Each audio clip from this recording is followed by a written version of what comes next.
Diyan tayo may titindang buko dyan.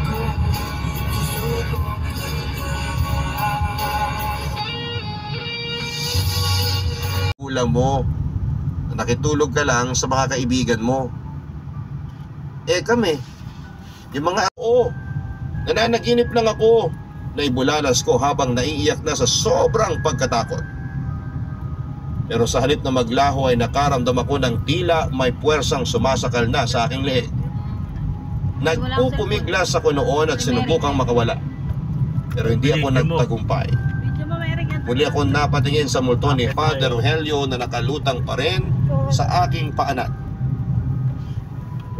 Pakiusap, Father Rogelio, tama na. Sige na, hindi na ako paparte sa ninakaw naming Santo Niño. Nahihirapang wika ko sa kanya.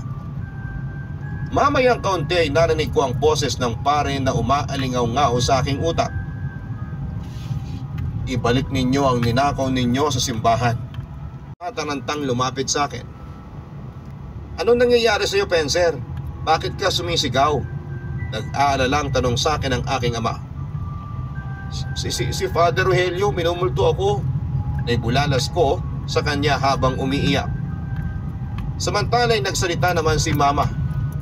Bakit ka naman mumultuhin ng parish priest natin? Napakabait ni Father Rogelio. Pagtatanggol pa nito.